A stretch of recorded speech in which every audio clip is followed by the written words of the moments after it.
ना कोलोसिया का पत्र के बारे में हम सीखेंगे। तो कौन सा साल पौलुस ने कैद में था? कौन सा साल पौलुस ने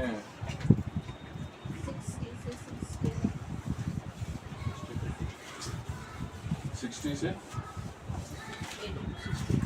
62 एडी मतलब मसीह मरने के बाद, मसीह आके मरने के बाद। और उसके बारे में प्रेरितों का काम 28 में लिखा है ना, उनका कैद का समय के बारे में पौलुस का। तो कौन कौन सा 4 पत्र हैं जो पौलुस ने कैद का समय में लिखा है? गलातियों नहीं है ना, एफेसियों, फिलिपियों, कोलोसियों। हो गया, आसान हो गया ना। आज का जो 2 क्लास है, पिछले वाला जो 1 क्लास है, और फिर आगे शायद पढ़ेंगे ना फिल्मों। तो मैं एक दो पिक्चर शेयर करूंगा बाद में ग्रुप में। तो ना वो कोलोसियों का कलीसिया कहाँ पे था करके वो दिखेगा।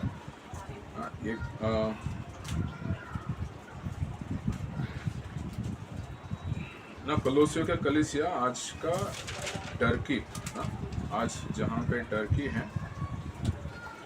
उधर है, ठीक है। और ये पत्र फिलिपियों का पत्र के पहले लिखा गया था एडी 60 में, 60 एडी में पौलुस ने लिखा। और एक लाइकस रिवर करके है, लाइकस नदी है ना, वो नदी का किनारे में 3 कलीसिया था, ठीक है। 3 कलीसिया था, एक कोलोसे है ना, और दूसरा लायोडिशिया का कलीसिया है, और तीसरा हिरापोलिस।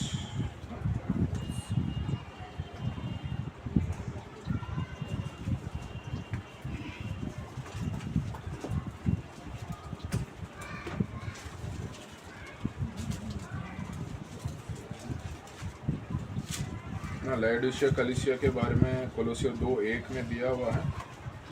हाँ, कोलोसियों 4:13 में अगर देखोगे दोनों का कलीसिया का नाम है, लायोडिशिया और हिरापोलिस। ये तीनों आसपास था, जैसे मानपुर है, नवी मुंबई है, जैसे आसपास थे, एक नदी का किनारे में थे ना। उसका वो मैप में शेयर करूँगा ग्रुप में, आपको और अच्छे समझ आएगा।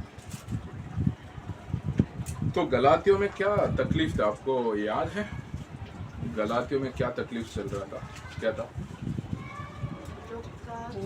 नियम और कुछ लोग ने स्वीकार किया था समाचार, लेकिन कुछ लोगों का था कि हमें नियम नहीं चलना, जो मूसा का जो नियम था उसके ऊपर।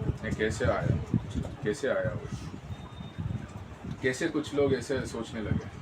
तो वो सोच रहे थे कि ये जो 12 प्रेरित चूज किए थे, नहीं, कुछ लोग झूठा प्रचारक लोग आके उधर शिक्षा दे रहे हैं, जुडाइजर्स करके, और इधर एक कुछ लोग है नॉस्टिक्स।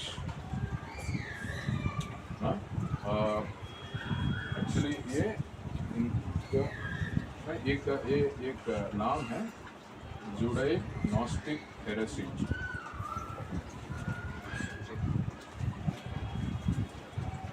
ना, कि कुछ लोग हैं जो ये गलत सिद्धांत शेयर कर रहे थे ना। वो ये मतलब है नॉस्टिज्म एक सिद्धांत है जो गलत सिद्धांत है, और जुडाइज्म जो गलातियों का सिद्धांत है ना, गलातियों में जो झूठा सिद्धांत है, ये दोनों मिक्स करके एक सिद्धांत फैल रहा था ना, कि ना उसके बारे में हम देखेंगे। तो वो समझना है, तभी हम वो पत्र में ये पौलुस क्यों ये पत्र लिखा, मेनली क्या कार्य के लिए, वो हम देख सकते हैं ना। तो कोलोसियो कलीसिया पौलुस ने स्थापन किया, मगर उन्होंने ये पत्र लिखने समय तक वो वापस दोबारा मिला नहीं था उनसे ना, विजिट नहीं किया। तो ना एक भाई थे उधर जो पौलुस के साथ कार्य कर रहे थे कुछ, और कोलोसिया में भी सुसमाचार बांटे एपाफ्रास, उनको ये जो चर्च में गलत सिद्धांत चल रहा है उसको लेके चिंता था। उन्होंने पौलुस के पास जाके ये सब बता के मदद मांग रहा है, हाँ? और पौलुस ये पत्र के द्वारा उसका कोलोसियों कलीसिया के लिए जवाब दे रहा है, हाँ? ठीक है। तो मेनली क्या, ठीक है, इसके बारे में हम अभी पढ़ेंगे, देखेंगे ये क्या है।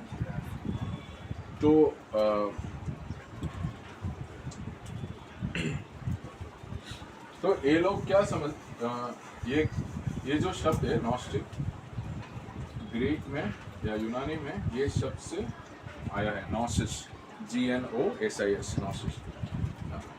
उसका मतलब ये है नॉलेज, ज्ञान। वो क्या सोच रहे थे कि उनके पास एक अलग ज्ञान है जो सामान्य लोग के साथ पास नहीं है, तो एक ऊंचा ज्ञान है उनके पास, उस वजह से वो लोग समाज में बहुत ऊंचे हैं। एक सीक्रेट, एक गुप्त ज्ञान है उनके पास, ऐसा सोच रहे। मगर ये ज्ञान मसीह का ज्ञान नहीं था। ये ज्ञान क्या कर रहे हैं, मसीह को परमेश्वर नहीं दिखा रहा है, ये अलग ज्ञान है, ये शैतान का या संसार का ज्ञान है। और उसके साथ साथ क्या हो रहा है, मूसा का नियम भी ना, ये जुड़ा एक, मतलब ये यहूदी धर्म का पालन करने का। और नॉस्टिक ये है अलग गुप्त महाज्ञान है करके वो सोच रहे हैं। तो वो लोग ऐसा सिद्धांत फैला रहे हैं कि दो बात है। एक ये है कि कैसे इस दुनिया में या ये सृष्टि में पाप है, तो हमें परमेश्वर के वचन के द्वारा हमें मालूम है कैसे पाप ये दुनिया में है। मगर ये लोग अपना ज्ञान से उस समय सिद्धांत बांट रहे थे ना। वो क्या बोल रहे हैं, एवोल्यूशन आपको मालूम है ना, एवोल्यूशन सुने हैं ना, क्या बोलते हैं एवोल्यूशन, जैसे साइंस में बताते हैं ना, डार्विन्स थियरी ऑफ एवोल्यूशन, कि ऐसा बोलते हैं कि एक बाई चांस हम लोग आ गए ना, एक बहुत अचानक नहीं है, बाई चांस कोई सोच समझ के नहीं बनाया हमें, मगर अपने आप हम आ गए। उसका मतलब है ना, कोटि वर्ष पहले ऐसा बोलते हैं, मिलियंस ऑफ ईयर्स अगो ऐसा कंडीशन था ना, एनवायरमेंटल कंडीशन था, जब कुछ कार्बोहाइड्रेट बन गया, जैसे कुछ कार्बन, हाइड्रोजन, ऑक्सीजन सब मिक्स होके बन गया। फिर उधर से काफ़ी साल के बाद वो एक सेल बन गया, और वो सेल से छोटा छोटा सेल आ गया, बैक्टीरिया आया, वायरस आया, फिर वो बड़ा होके या कुछ छोटे छोटे जानवर बन गए, इनसे कीड़े बन गए, फिर जानवर, पक्षी, और फिर जानवर से मनुष्य आया ना, वो एवोल्यूशन थियोरी। तो इसमें ये लोग क्या बताते हैं कि परमेश्वर ने एक छोटा जन्म है या ना, एक छोटा जीवन है या सेल है, उसके लिए उन्होंने बनाया, और उसके बाद ये अलग हो गया, परमेश्वर से दूर हो रहा है ना। तो ये बन के परमेश्वर अलग हो गया, और ये अपने आप इवॉल्व होके बड़ा हो रहा था, अलग अलग रूप या धारण ले रहा है, मगर वो परमेश्वर से दूर होके अलग हो गया ना। तो वो क्या बोले, परमेश्वर का जो रोल है उत्पन्न में ना, वो बहुत बहुत छोटा है। वो जो सबसे पहला छोटा चीज़ उन्होंने किया है, उसके बाद वो क्या है, वो अलग हो गया, क्योंकि परमेश्वर से अलग होके अपने आप अलग अलग चीज़ बनाया, जो एवोल्यूशन है। तो वो उसमें पाप नहीं है, दुष्ट आ गया, ईविल आया। तो वो क्या बोल रहे हैं कि परमेश्वर दुष्ट नहीं बना, मगर परमेश्वर से अलग होके वो अपने आप हो गया, उस वजह से वो अपने आप परमेश्वर से अलग होने के कारण दुष्ट हो गया। बट ये भी गलत सिद्धांत है ना, ये सही सिद्धांत नहीं। हमें मालूम है ना, उत्पत्ति से हमें मालूम है दुष्ट कैसा आया, पाप से आया, पाप के द्वारा आया ना, इधर पाप का बात ही नहीं है। और दूसरा क्या कर रहे हैं, सृष्टिकर्ता और सृष्टि को अलग कर रहा है ना। सृष्टिकर्ता, सृष्टि पूरा इन्वॉल्व है सृष्टि करने में, उत्पत्ति 1-2 में हम देख रहे हैं। मगर इधर क्या है, सृष्टिकर्ता अलग हो गया, सृष्टि अपने आप आ रहा है ना। वो पूरा क्रिएशन भी नहीं है, पूरा एवोल्यूशन भी नहीं है, अलग से था। और इनके अनुसार क्या है, वो लोग भौतिक ना, ये इंग्लिश में ऐसा बोलते हैं, मैटर इज इविल, मतलब हिंदी में भौतिक, मैंने इन ट्रांसलेशन देखा, भौतिक बुरा है या भौतिक दुष्ट है ना, ऐसा है। तो जो भी ये संसार में हम देख रहे हैं मटेरियल ना, हमारा शरीर या हर चीज़ क्या है, बुरा है या तो उसमें दुष्टता है, तो परमेश्वर से अलग है, परमेश्वर का नहीं है। तो ये लोग क्या करते हैं, बहुत स्ट्रिक्ट डिसिप्लिन रखना सोचते हैं। लोग शादी नहीं करना है, शादी करके और कोई उत्पन्न होगा वो क्या कर रहे हैं, बुरा को आप बढ़ा रहे हैं, तो वो शादी नहीं करेंगे या नॉन वेज नहीं खाएंगे ना। ऐसा जो चीज़ मैं नहीं करना चाह रहा हूँ वो नहीं करूँगा, ऐसा। तो लंबा व्रत रखना तो ना, वो सब चीज़ है कि, तो वो सब चीज़ इसमें मतलब बात यह है, कार्य है ना, सिर्फ कार्य है। तो मसीह को या परमेश्वर को ऊंचे स्थान में नहीं है ना, वो इनका सिद्धांत के अनुसार। तो इन्होंने अपने सिद्धांत के अनुसार परमेश्वर और उनका वचन के अलावा कुछ और जवाब दे रहे हैं या सिद्धांत फैला रहे हैं लोगों के ऊपर ना। 2 चीज़ है, तो परमेश्वर सृष्टि में ज़्यादा इन्वॉल्व नहीं है, वो चीज़ वो बता रहे हैं जो गलत सिद्धांत है। और दूसरा, दुष्टता पाप के द्वारा आया, और वो क्या बोल रहे हैं, दुष्टता परमेश्वर से नहीं, अपने आप वो आ गया, क्योंकि सब बहुत ही चीज़ जो परमेश्वर से अलग है वो दुष्ट है करके अपना सिद्धांत बता रहे हैं। तो इनका आदर क्या है ना, एक वर्ड है बाइबल में, वो हम देखेंगे, tradition of man. Tradition of man मतलब कि ट्रेडिशन क्या है, मैंने कुछ सीखा, मैं अगला पीढ़ी को मैं सिखा रहा हूँ, वो सीखेंगे मेरे से, वो दूसरा पीढ़ी को बताएंगे, पीढ़ी से पीढ़ी बोलते हुए सीखते हुए आ रहे हैं, वो ट्रेडिशन, क्या करना है, कैसे करना है, वो सब। तो ये सिद्धांत भी ऐसा है, उसका मूल परमेश्वर नहीं है ना। तो हमारा बाइबल मूल क्या है, परमेश्वर है, हमारा विश्वास बाइबल परमेश्वर के आधार पर।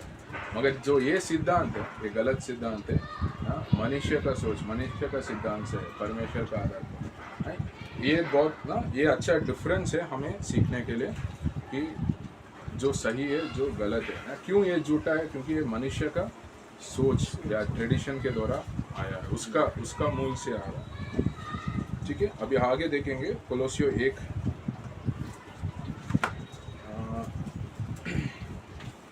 तो 1 में पहले 9 से 12 हम पढ़ेंगे नहीं, बस ये देखेंगे।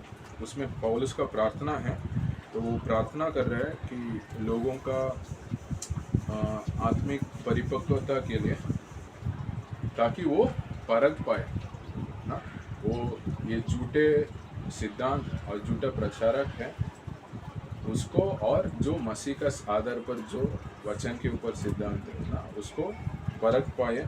और इन लोग का सिद्धांत में क्या है वो सिखाएंगे, मगर उनका जीवन में नहीं पालेंगे ना। वो अगर कोई वो आज्ञा पालन नहीं कर रहे उनका सिद्धांत के अनुसार, उनका फिर भी चलता है, मतलब उसमें सीखना है मगर आज्ञा पालन नहीं है। मगर मसीहत में क्या है, हम सीखते हैं और हमारा जीवन में भी दिखाते हैं ना, हमारा बिहेवियर में, हमारा चरित्र में वो क्या वो दिखता है, राइट। और अभी हम कोलोसियों 1 में 13 से 20 देखेंगे कि क्योंकि सबसे बड़ा इशू क्या था, ये लोग क्या है, हमें काफ़ी बार आप देख सकते हो जब झूठे प्रचारक है या झूठे भविष्यवाणी लोग हैं, बहुत चालाक होते हैं ना, वो यीशु को इनकार नहीं करना है ना, यीशु को इनकार नहीं कर रहे हैं, मगर वो क्या बोल रहे हैं, यीशु भी एक है यीशु भी 10 में एक है ना, ऐसा है। तो यीशु को इनकार करेंगे, उनको साफ साफ पता चलेगा कि ये गलत सिद्धांत है ना। कि तो ये झूठे प्रचारक लोग तो ये नहीं बोल रहे हैं यीशु परमेश्वर नहीं है, मतलब यीशु एक परमेश्वर है, वो भी एक और परमेश्वर है। उसका मतलब है और भी परमेश्वर है, और भी रास्ता है। और दूसरा कि यीशु सबसे प्रथम नहीं है ना, वही मेन है ना, कि यीशु ही एक ही प्रथम, एक ही परमेश्वर है जो हम सबके बीच में प्रथम है ना। वो उसको ऊपर इनका सिद्धांत अटैक कर रहा है, हमला कर रहा है। इसीलिए कोलोसियों 1 में ये वचन, हम ये प्रार्थना के बाद जो वचन है, पौलुस यीशु प्रथम है उसके बारे में ये वचन पूरा बता रहे हैं ना। ये बहुत मुख्य है ये पंक्ति। 13 से 20 पढ़िए। उसी ने हमें अंधकार के वश से छुड़ाकर अपने प्रिय पुत्र के राज्य में प्रवेश कराया, जिसमें हमें छुटकारा अर्थात पापों की क्षमा प्राप्त होती है। वह तो अदृश्य परमेश्वर का प्रतिरूप और सारी सृष्टि के लिए पहिलौठा है, क्योंकि उसी में सारी वस्तुओं की सृष्टि हुई, स्वर्ग की हो अथवा पृथ्वी की, देखी या अनदेखी, क्या सिंहासन, क्या प्रभुताएं, क्या प्रधानताएं, क्या अधिकार, सारी वस्तुएं उसी के द्वारा और उसी के लिए सृजी गई हैं। वही सब वस्तुओं में प्रथम है और सब वस्तुएं उसी में स्थिर रहती हैं। वही देह अर्थात कलीसिया का सिर है, वही आदि है और मरे हुओं में से जी उठने वालों में पहिलौठा की सब बातों में वही प्रधान ठहरे, क्योंकि पिता की प्रसन्नता इसी में है कि उसमें सारी परिपूर्णता वास करे और उसके क्रूस पर बहे हुए लहू के द्वारा मेल मिलाप करके सब वस्तुओं का उसी के द्वारा से अपने साथ मेल कर ले, चाहे वे पृथ्वी पर की हो चाहे स्वर्ग में की। तुम जो पहले निकाले हुए थे। बस हो गया, 20 तक है हाँ? तो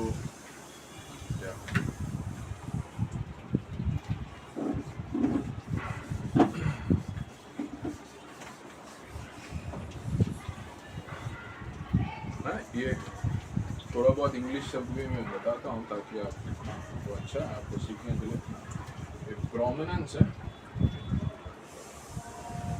और एक प्री एमिनेंस है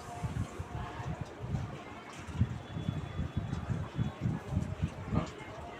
ठीक है, प्रोमिनेंस ये है, मुख्य है ना, ऐसा है 10 में एक है, 100 में एक है ना। मगर प्री एमिनेंस मतलब सबसे पहला ना? तो पहला स्थान या सबसे मुख्य। तो जो झूठे शिक्षक दे रहे हैं वो लोग क्या बोल रहे हैं, यीशु मसीह मुख्य है, मगर ये नहीं बताते वो सबसे मुख्य है, क्योंकि यीशु के जैसे और भी मुख्य लोग, या हमारा कार्य मुख्य है, या हम नियम पालना वो मुख्य है। तो मगर इसलिए पौलुस ये पंक्ति में 12 से 20 में, 13 से 20 में हम क्या देख रहे हैं, पौलुस ये स्थिर कर रहा है ये सिद्धांत को, यीशु मसीह सबसे प्रथम, प्री एमिनेंट। ओके, तो वो 4 मेन पॉइंट बता रहे हैं ये पंक्ति के द्वारा ना। पहले चीज मसीह हमारा ना बचाने वाला, क्राइस्ट इज अ सेवियर। तो 13 और 14 में हम अगर देखेंगे कि वो क्या बोल रहे हैं कि हमें जो अंधकार का जो राज्य से परमेश्वर का राज्य में प्री एमिनेंस, PREMINENCE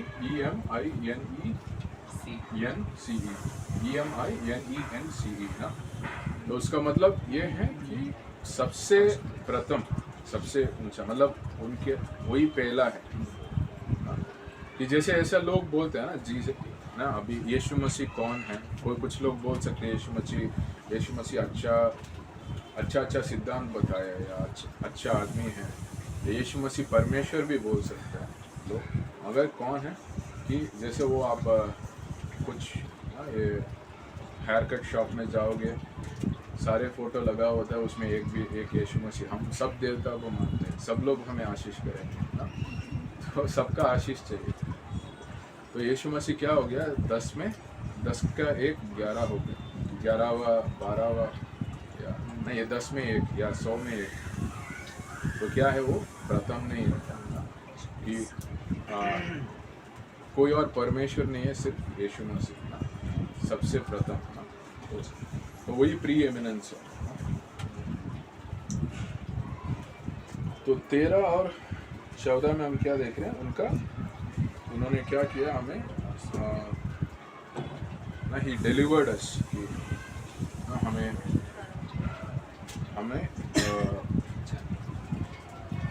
हमें पाप से छुटकारा दिया उन्होंने। तो हमें अंधकार का राज्य में थे, अंधकार का राज्य के नीचे थे संसार, या उससे लेके उन्होंने अपना राज्य में लेके आया हमारा उद्धार के द्वारा। और 14 में क्या लिखा है, क्या हमारा पाप को उन्होंने माफ़ किए ना, और हमें ना रिडम्पशन मतलब ये है कि हम जैसे हम संसार का या पाप का बंधन में थे, उन्होंने हमें खरीदा है। हमारा जो पाप के लिए दाम है वो देख के उन्होंने हमें खरीदा है। ये इसके भी बोलते हैं, जैसे बंधन में एक दास है, जो दास या मार्केट में सेल के लिए आ गए, तो जो पैसा देख के उनको खरीद रहा है, फिर उनको आज़ादी दे रहा है। तो हमें परमेश्वर अपना लहू दे के खरीदा, मगर हमें बंधन में नहीं रख रहे, हमें आज़ाद किया, वो रिडम्पशन। और 15 और 16 में, 15 से 17 में परमेश्वर सृष्टि करता। तो क्योंकि उनका सिद्धांत क्या था, परमेश्वर सृष्टि से अलग हो गया और सृष्टि में दुष्टता आ गई, तो वो सिद्धांत को वो क्या कर रहा है, काउंटर कर रहा है। और परमेश्वरी पूरा सृष्टि किया, तो उससे पहले वो क्या बोल रहे हैं कि इसने वो जो परमेश्वर हम देख नहीं पा रहे हैं, तो उनका स्वरूप है, he is the image of the invisible God. फिर first born of all creation, मतलब उसमें जो शब्द है फर्स्ट बॉर्न ना, पहले वो उत्पन्न हुआ, उसका मतलब ऐसा नहीं है कि क्योंकि परमेश्वर को कोई सृष्टि नहीं किया ना, तो परमेश्वर सबको सृष्टि किया, मसीह सबको सृष्टि किया, मगर वो सृष्टि नहीं है। तो वो ऐसा बोलते हैं, eternity past to eternity future, वो अनंत काल के पहले से ही थे और अनंत काल से है। तो इसमें जो शब्द लिखा है, जो जैसे पहला उत्पन्न करके लिखा है, क्या फर्स्ट बॉर्न, पहला लोटा, ये वचन 15 ना, उसका मतलब ये है, ये मतलब प्रोटोकोस, ये ग्रीक में PROTOKOS, इसका मतलब है सबसे प्रथम ना, वो प्री एमिनेंट का वही अर्थ है, सबसे प्रथम या पहला स्थान है सब। जैसे हमने वो देखे है ना कि फिलिपियों 2 में ऐसा नाम है जो सबसे ऊंचा ना, बाकी सारे नाम उनके नीचे हैं, सबसे ऊंचा नाम यीशु मसीह का है, पृथ्वी में भी और स्वर्ग में भी ना। तो वही प्री एमिनेंस को भी दिखा रहा है, परमेश्वर सबसे ऊंचा है, पहला स्थान है, ये शब्द है ना प्रोटोकॉस। तो वो पहला जो पहला लोटा लिखा है, क्या पहलोटा, तो पहलोटा मतलब वो अगर यूनानी का शब्द में देखेंगे तभी सही समझ आएगा। वो ऐसा नहीं पहला उनको वो बॉर्न हुआ, ऐसा नहीं, क्योंकि वो उनको कोई बना नहीं सकता, ये परमेश्वर को कोई बना नहीं सकता। उसका मतलब ये है, पौलुस ये बोल रहा है पहला स्थान ना, हम सब उत्पन्न होने से पहले से ही है वो पहला स्थान, और वो सब चीज़ को उन्होंने बनाया, और दूसरा सब चीज़ को वो संभाल रहे हैं ना। 17 में अगर देख रहे हैं कि बनाना एक चीज़ है और संभालना अलग चीज़ है, कि सोचिए आप मैं सृष्टि बना लिया, मगर सूरज अगले दिन वापस वो जगह पे नहीं आए ना, या तारे नहीं आ रहे, चांद नहीं आ रहे, या बारिश नहीं हो रहा, तो या जानवर बढ़ नहीं रहे, मतलब या अर्थ का ग्रेविटी चला गया, हम सब ऊपर चले जाएंगे ना, मतलब आसमान में चले जाएंगे इधर से। तो उन्होंने बनाया और अभी तक वो संभाल रहे, उसका भी बड़ा सामर्थ्य चाहिए ना। तो जैसे घर बनाया, घर को संभाल के रखना, उसको भी सामर्थ्य और बुद्धि चाहिए ना, जो परमेश्वर। और तीसरा, परमेश्वर कौन है ना, पहला क्या है, पौलुस क्या बोला, 4 चीज बोल रहा है वो गलत सिद्धांत के विरुद्ध। परमेश्वर ना, यीशु मसीह सबसे प्रथम है दिखाने के लिए। पहला क्या था, यीशु मसीह बचाने वाला ना, वचन 12 से 14 तक, 13-14, 15 से 17 तक यीशु मसीह सृष्टि करता है उसमें। और तीसरा, यीशु मसीह कलीसिया का सर है। हम वचन 18 में हम देख रहे हैं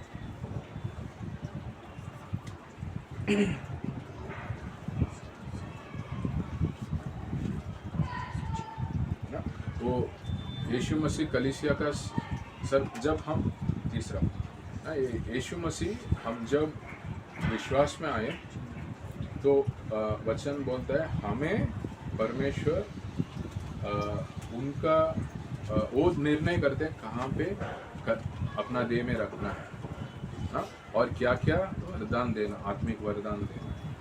मतलब कौन हमें ये देह में रखा है, यीशु मसीह जो हमारा सर है, सर मतलब हेड है ना, तो उन्होंने हमें ये कलीसिया में रखा है। और ये कलीसिया में भी ये लेवल में रखा है कि कोई सिखा रहे हैं, कोई नया आए हैं, या कोई बढ़ रहे हैं, या कोई सिखा रहे हैं, या कोई वर्शिप में है, आराधना में है ना, कोई अलग सेवकाई करना, अलग अलग वरदान के अनुसार अलग अलग सेवकाई करना। वो कौन रखा है, कौन दिया है वरदान, और कौन अलग अलग जगह पे रखा है, वो देखना। सर है जो परमेश्वर ना, यीशु मसीह जो कलीसिया का सर है। और 19 और 20 में हम देखेंगे तो ना, एक शब्द है उसमें, फुलनेस, मतलब ना परमेश्वर का परिपूर्णता किसमें है, यीशु मसीह में ना। ये वो वही परिपूर्णता कलीसिया में भी है, क्योंकि कलीसिया पर यीशु मसीह का देह है ना। कि कैसे अगर यीशु मसीह में पिता परमेश्वर का परिपूर्णता है, मतलब वो ये भी दिखा रहे यीशु मसीह परमेश्वर ना। तो ये बोलते हैं डिवाइन फुलनेस ना। तो ये इसका ग्रीक का यूनानी का शब्द है प्लेरोमा ना, इसका मतलब कंप्लीट है, इतना पूर्ण है, कोई चीज कमी नहीं है ना। जैसे पिता परमेश्वर है वैसे ही यीशु मसीह है। इसलिए यीशु मसीह बोलते हैं ना, सुसमाचार का पत्र में एक जगह पे बोलते हैं कि जो मुझे देखा है वो पिता परमेश्वर को भी देखा है। ठीक है, अभी हम 2 में जाएंगे, कोलोसियन 2 में। तो चौथा ये है कि वो पिता परमेश्वर का प्रेमी और परिपूर्ण वो चाहता है। तो कोलोसियन 2 में हम 4 से 10 देखेंगे, कोई पढ़िए। यह मैं इसलिए कहता हूँ कि कोई मनुष्य तुम्हें लुभाने वाली बातों से धोखा ना दे। यद्यपि मैं शरीर के भाव में तुमसे दूर हूँ, तो भी आत्मिक भाव से तुम्हारे निकट हूँ, और तुम्हारे व्यवस्थित जीवन को और तुम्हारे विश्वास की जो मसीह में है दृढ़ता देखकर प्रसन्न होता हूँ। अतः जैसे तुमने मसीह यीशु को प्रभु करके ग्रहण कर लिया है, वैसे ही उसी में चलते रहो और उसी में जड़ पकड़ते और बढ़ते जाओ। जैसे तुम सिखाए गए वैसे ही विश्वास में दृढ़ होते जाओ और अधिकाधिक धन्यवाद करते रहो। चौकस रहो कि कोई तुम्हें उस तत्व ज्ञान और व्यर्थ धोखे के द्वारा अपना आहेर ना बना ले, जो मनुष्य की परंपरा और संसार की आदि शिक्षाओं के अनुसार तो है, पर मसीह के अनुसार नहीं, क्योंकि उसमें ईश्वर की सारी परिपूर्णता सदैव वास करती है। बस 8 तक ना। अच्छा 10 बोला, ठीक है, आगे पढ़िए, 10 तक पढ़िए। और तुम उसी में भरपूर हो गए हो, जो सारी प्रधानता और अधिकार और शिरोमणि है। तो ये क्या है, पौलुस करेक्ट कर रहा है या चेतावनी दे रहा है कि कोलोसियों के लोगों को, उनको मालूम है ना, उन्होंने किसके द्वारा सुना है कोलोसियों में ये गड़बड़ चल रहा है या ये समस्या चल रहा है। हमने क्लास का शुरू में एक नाम बताया मैंने, हाँ, साइलस नहीं है, एपाफ्रास, हाँ? एपाफ्रास, इन्होंने पौलुस के पास ये समस्या लेके आए, कोलोसियों कलीसिया में ये बात चल रहा है, और उसके लिए वो ये पत्र लिख रहे हैं ना। बहुत सीधा बता रहे हैं ना कि आप चौकस रहो कि गलत सिद्धांत से, कि हाँ, मनुष्य का परंपरा ना, वही मैं बोला था, ट्रेडिशन ऑफ मैन, मनुष्य का परंपरा और संसार का सिद्धांत, तो वचन 8 में लिखा। तो देखिए, मतलब शैतान नहीं चाहता है जो मसीह को अपनाए ना वो जड़ पकड़े या स्थिर रहे या परिपक्व हो ना, कि जो अगर हम पेड़ को देखते हैं, कोई छोटा पेड़ है जिसका जड़ बहुत गहरा नहीं है, उसका आसान से आप निकाल सकते हैं ना। या जब आंधी तूफान आएगा क्या होगा, आसान से गिर सकता है। और जो बहुत बड़ा है, जो बहुत नीचे गहराई से जड़ पकड़ा है, उसका आंधी तूफान आसान से गिरा नहीं सकता ना। तो इसलिए अगर मैं सच्चाई में बहुत गहराई से जड़ पकड़ा हुआ मेरा मन में या मेरा आत्मा में, तो जब ये गलत शिक्षा आएगा जो मनुष्य का परंपरा के हिसाब से है, संसार का ज्ञान के हिसाब से है, मैं परख सकता हूँ और उधर से उससे मैं चौक रह सकता हूँ, अवॉइड कर सकता हूँ। मुझे पता है मैं परिपक्व हूँ, मैं मसीह का वचन में जड़ पकड़ा हूँ ना, तो मेरे पास मैं परख सकता हूँ क्या सही सिद्धांत है, गलत सिद्धांत है, और गलत सिद्धांत से मैं दूर रह सकता हूँ, और मैं मेरा सही सिद्धांत में या विश्वास में, प्रेम में मैं बढ़ सकता हूँ, और मैं दूसरा भाई बहन का भी मदद कर सकता हूँ। तो क्योंकि ना ये लोग हैं, ये झूठे प्रचारक लोग ना, जुडाइक नॉस्टिक हेरेसी ना, तो मूसा का नियम के बारे में भी बता रहे हैं, और क्या बता रहे हैं कि भौतिक बुरा है, तो और परमेश्वर यीशु मसीह प्रथम नहीं है, वो भी एक है, प्री एमिनेंस नहीं है, प्रोमिनेंस है, मुख्य है मगर सबसे प्रथम नहीं है।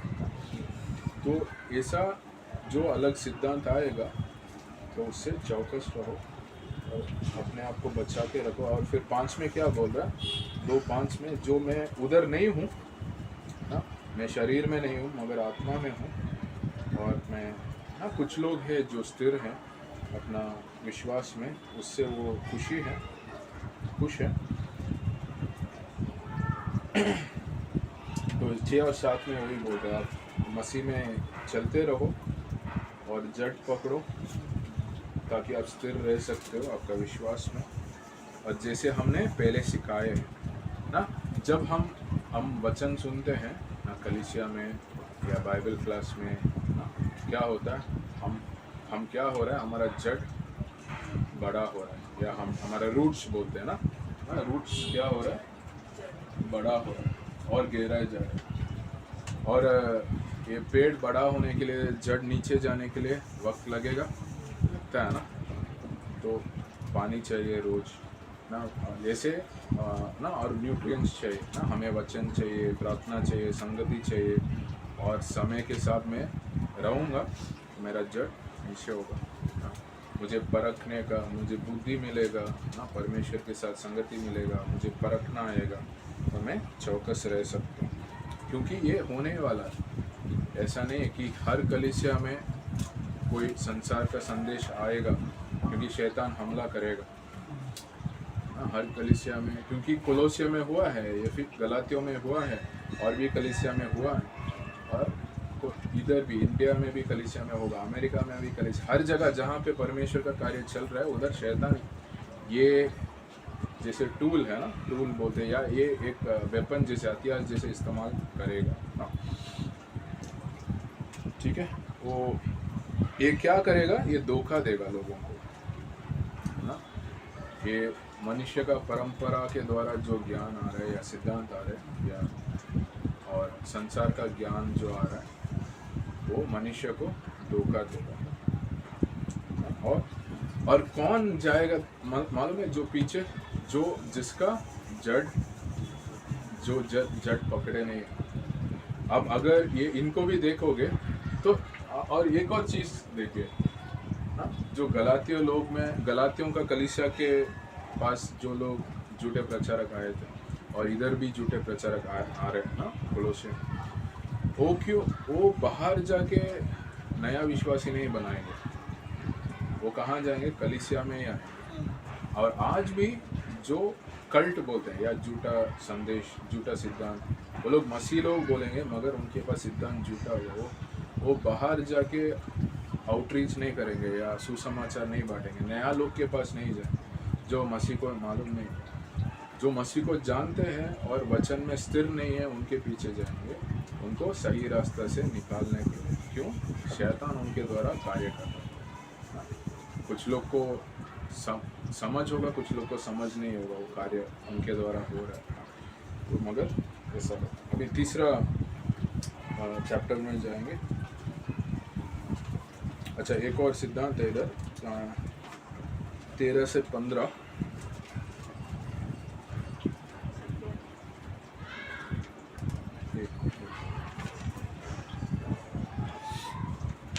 हाँ, सेकंड में 13 से 15 देख लेंगे, थोड़ा सा पढ़िए 13 से 15। उसने तुम्हें भी, जो अपने अपराधों और अपने शरीर को खतना रहित दशा में मुर्दा थे, उसके साथ जिलाया, और हमारे सब अपराधों को क्षमा किया, और विधियों का वह लेख जो हमारे नाम पर और हमारे विरोध में था मिटा डाला, और उसे क्रूस पर किलो से जड़कर सामने से हटा दिया है। और उसने प्रधानताओं और अधिकारों को ऊपर से उतार कर उनका तुलम तुला तमाशा बनाया, और क्रूस के द्वारा उन पर जय जयकार की ध्वनि सुनाई। 11 और 12 भी पढ़े। उसी में तुम्हारा ऐसा खतना हुआ है जो हाथ से नहीं होता, अर्थात मसीह का खतना, जिससे शारीरिक देह उतार दी जाती है, और उसी के साथ बपतिस्मा में गाड़े गए, और उसी में परमेश्वर की सामर्थ पर विश्वास करके जिसने उसको मरे हुओं में से जिलाया, उसके साथ जी भी उठे। तो एक खतना के बारे में बात कर रहे हैं, क्योंकि मूसा का नियम में क्या है, खतना भाग ना, वही लोग तो सच्चा परमेश्वर को जो जानते हैं उनको पहले पुराना नियम में नियम था, तो 8वां दिन खतना करना है, 7 दिन के बाद खतना करना है। तो अब वो सिद्धांत भी इधर आ रहा है ना, तो वो सिद्धांत भी तो झूठे प्रचारक लोग बोल रहे मूसा का नियम भी पालन करना है। तो उसमें खतना के बारे में कुछ लोग खतना किए होंगे, तो इसलिए पौलुस लिख रहा है, तो अभी हमें कि मसीह में हमें पुराना नियम में जो मूसा का नियम में जो खतना था वो पालन करने का ज़रूरत नहीं है, क्योंकि मसीह के द्वारा हमें एक आत्मिक खतना हुआ। खतना क्या दिखाते हैं कि हम परमेश्वर का लोग, कि मतलब वो पुराना नियम में वो दिखा रहा था, वो एक चिन्ह था, मतलब आउटवर्ड सिंबल था। मगर जब हम विश्वास कर रहे हैं यीशु मसीह को, उसी समय हमें आत्मिक कतना हुआ है मसीह के द्वारा। अब मैं क्या बोल रहा हूँ, मसीह के साथ मैं मर गया, मसीह के साथ मैं वापस मतलब दफनाया गया, मैं वापस नया सृष्टि बन गया जी उठ के, तो उसके द्वारा मुझे आत्मिक कतना हुआ, मतलब मैं आत्मिक रीति से परमेश्वर के साथ संबंध में मसीह के द्वारा। तो हमें शारीरिक कतना का ज़रूरत नहीं है, क्योंकि मसीह के द्वारा हमें आत्मिक कतना हुआ है। तो इसलिए वो मूसा का नियम पालन नहीं करने का ज़रूरत नहीं है, वो बोल रहे। और जब यीशु मसीह क्रूस पे मरे थे, उन्होंने क्या किया, शैतान को हराया, और शैतान के पास जो हथियार है उसका क्या हो गया, पावर निकाल दिया उसने, वो डिसआर्म कर लिया। ऐसा सोचे उसके पास हथियार था, हथियार अभी नहीं है या कोई काम का नहीं है, वो उतना ताकत नहीं लगा सकता।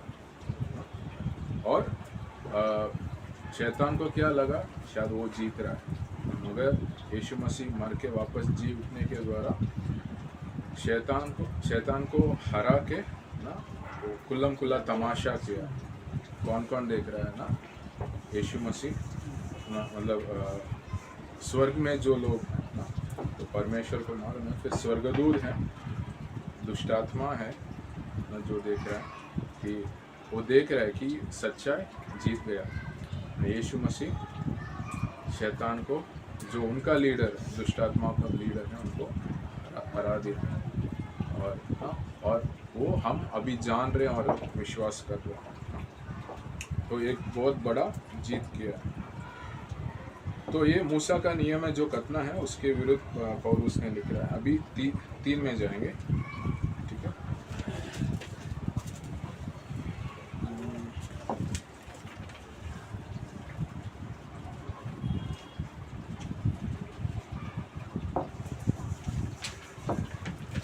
सो 3 में 1 से 10 पढ़ेंगे, पढ़िए। अतः तुम मसीह के साथ जिलाए गए तो स्वर्गीय वस्तुओं की खोज में रहो, जहाँ मसीह विद्यमान है और परमेश्वर के दाहिनी ओर बैठा है। पृथ्वी पर ही नहीं परंतु स्वर्गीय वस्तुओं पर ध्यान लगाओ, क्योंकि तुम तो मर गए और तुम्हारा जीवन मसीह के साथ परमेश्वर में छिपा हुआ है। जब मसीह जो हमारा जीवन है प्रकट होगा, तब तुम भी उसके साथ महिमा सहित प्रकट किए जाओगे। इसीलिए अपने उन अंगों को मार डालो जो पृथ्वी पर है, अर्थात व्यभिचार, अशुद्धता, दुष्कामना, बुरी लालसा और लोभ को जो मूर्ति पूजा के बराबर है। इन्हीं के कारण परमेश्वर का प्रकोप आज्ञा न मानने वालों पर पड़ता है। और तुम भी जब इन बुराइयों में जीवन बिताते थे तो इन्हीं के अनुसार चलते थे, पर अब तुम भी इन सब को अर्थात क्रोध, रोष, वैरभाव, निंदा और मुंह से गालियां बकना, ये सब बातें छोड़ दो। एक दूसरे से झूठ मत बोलो, क्योंकि तुमने पुराने मनुष्यत्व को उसके कामों समेत उतार डाला है और नए मनुष्यत्व को पहन लिया, जो अपने सृजनहार के स्वरूप के अनुसार ज्ञान प्राप्त करने के लिए नया बनता जाता है।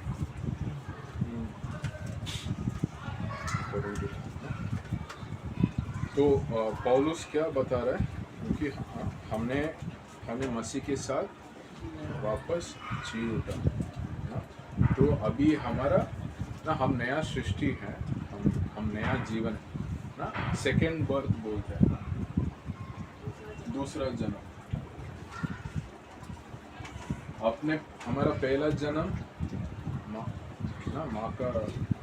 माँ के द्वारा हुआ, वो शारीरिक जन्म। दूसरा जन्म क्या है, आत्मिक जन्म। मैं जब यीशु मसीह को विश्वास किया, मुझे नया जन्म हुआ, मतलब आत्मिक रीति से।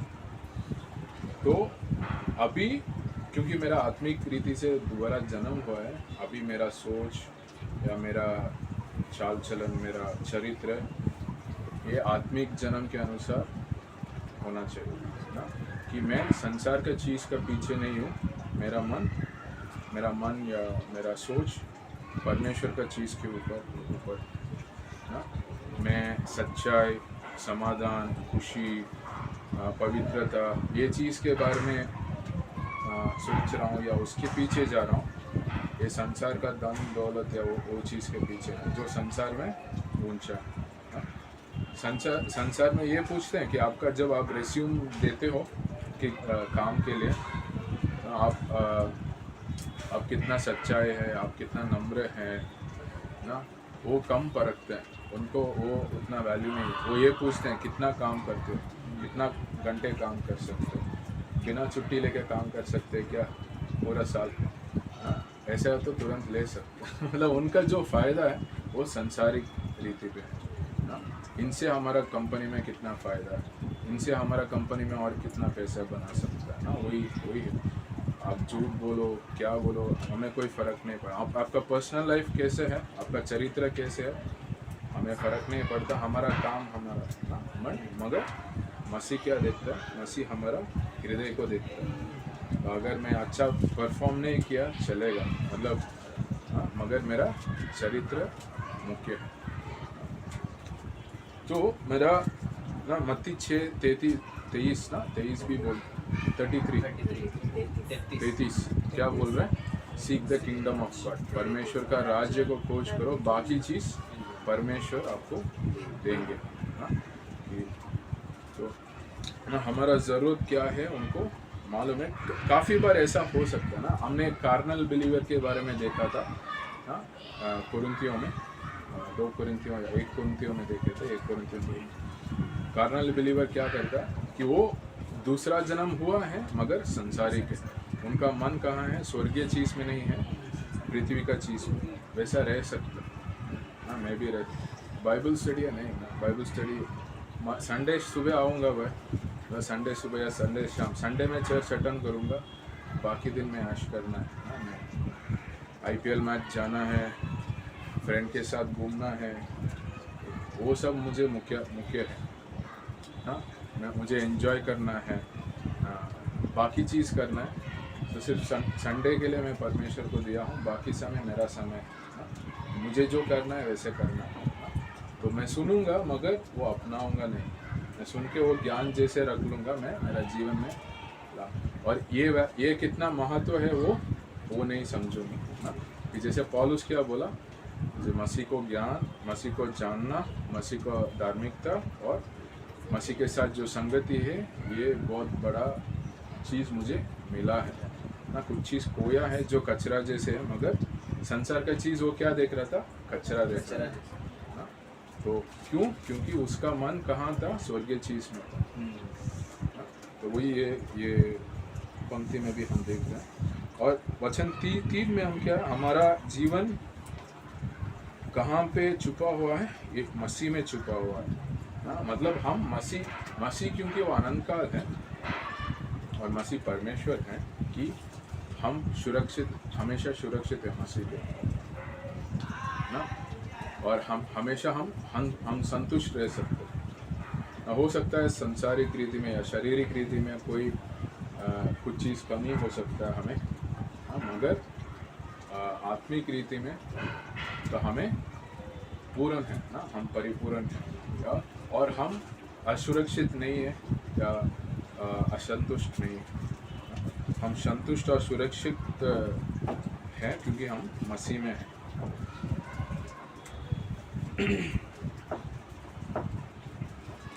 ठीक है, वो कुछ गलत काम के बारे में बोल रहे हैं, मतलब वो करेक्ट कर रहा है। ये चीज़ के बारे में मैं सुना है, ग्रीड मतलब अलग अलग दुष्ट कार्य है उसमें, आप पढ़ सकते हैं वचन 5 और 8 में।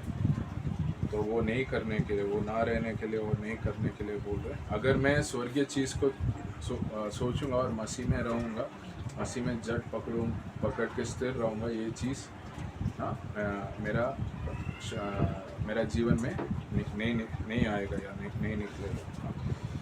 मेरा बात ना, मेरा सोच, मेरा कार्य ना मसीह का चरित्र के अनुसार होगा ना, क्राइस्ट लाइकनेस होगा, क्राइस्ट लाइकनेस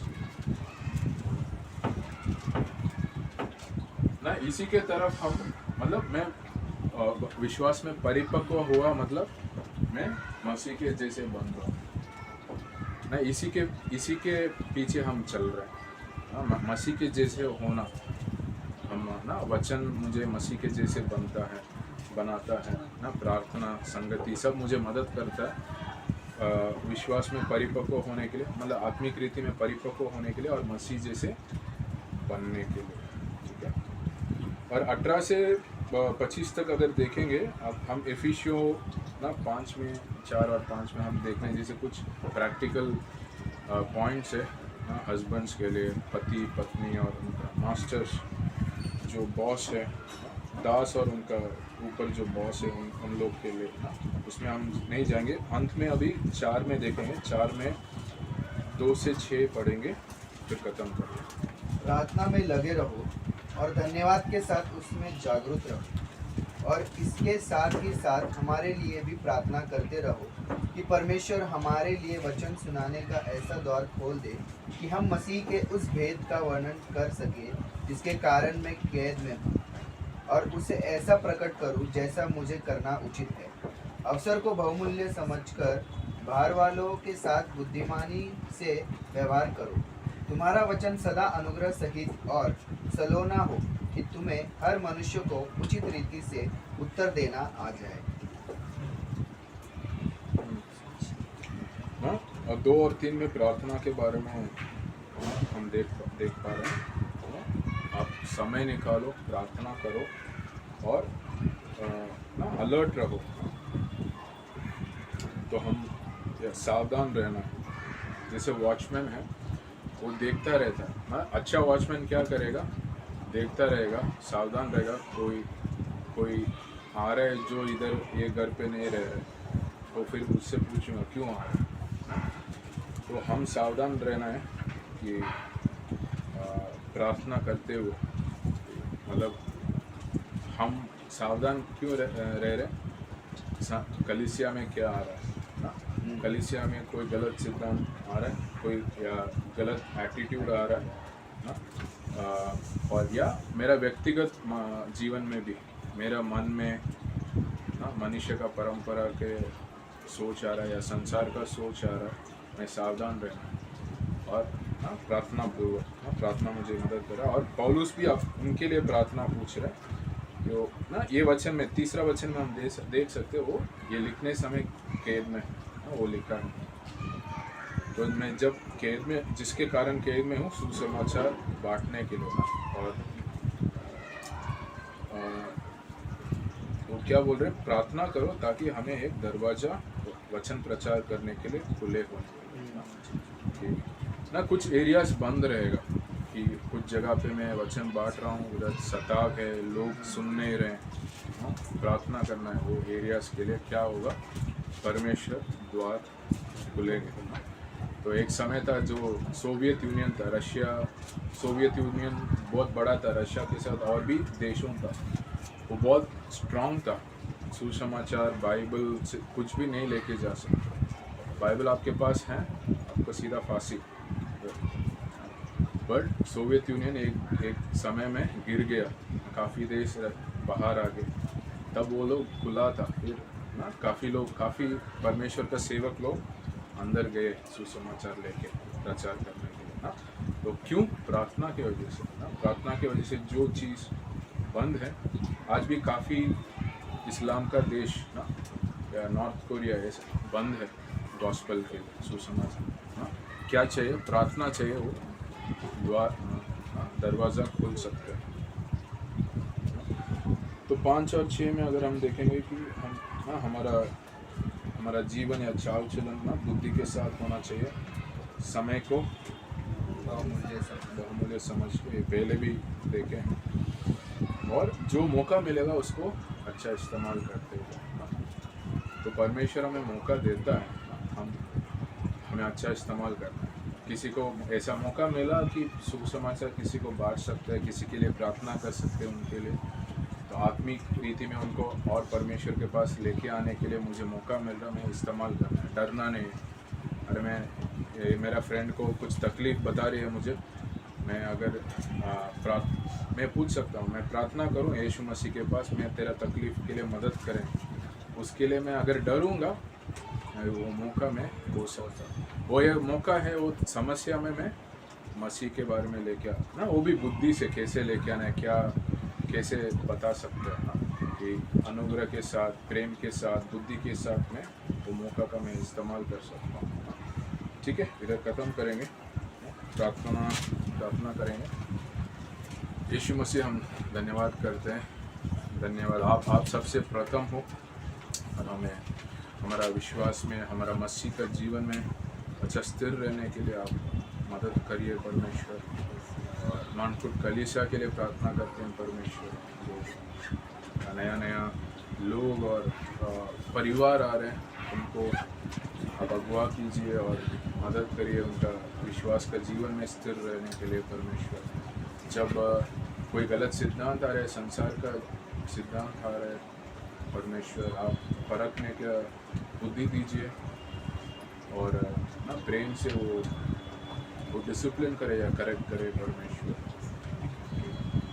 कि शैतान का कार्य जो भी हो आप रोकिए परमेश्वर। और हमारे दिल में और हमारे जीवन में आप सबसे प्रथम रहना है परमेश्वर, कोई और चीज़ नहीं। धन्यवाद पौलुस का जीवन और उनका उदाहरण और उनके द्वारा आपका शब्द के लिए परमेश्वर, जो हमारा जीवन के लिए लाभदायक है। यीशु के नाम से प्रार्थना, आमीन।